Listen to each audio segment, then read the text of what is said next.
এইভাবে একবার মেথি চিকেন বানিয়ে দেখো, সবাই হাত চেটে পুটে খাবে। প্রথমে নুন, হলুদ আর লঙ্কা গুঁড়ো দিয়ে চিকেনটা আধা ঘন্টা মতো ম্যারিনেট করে রেখেছিলাম। তারপরে বাকি উপকরণগুলো সাজিয়ে নিলাম। আধা ঘন্টা পর কড়াইতে তেল দিয়ে ডুমো ডুমো করে কেটে রাখা আলুগুলো ভেজে নিয়েছি। তারপর সেই তেলেই গোটা গরম মশলা ফোড়ন দিয়ে পেঁয়াজগুলো ভেজে নিয়েছি। পেঁয়াজ লাল লাল করে ভাজা হয়ে গেলে তার মধ্যে আদা বাটা, রসুন বাটা আর বাকি যে গুঁড়ো মশলাগুলো সব দিয়ে মশলা থেকে তেল ছাড়তে শুরু করলে চিকেনটা দিয়ে দিয়েছি।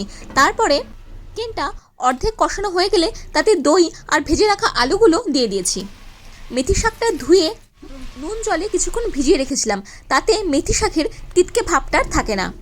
তারপর মেথি শাকটা বাটার দিয়ে একটু ভেজে নিয়েছি, আর চিকেনটা একেবারে হয়ে গেলে তার উপরে এই ভাজা ভাজা মেথি শাকটা ছড়িয়ে দিয়েছি। ব্যাস, মেথি চিকেন রেডি। মেথি শাকটা এভাবে ভেজে নিয়ে চিকেনে দিলে আর তিতকে হয়ে যাওয়ার পসিবিলিটি থাকে না। Now enjoy your meal and have a great day.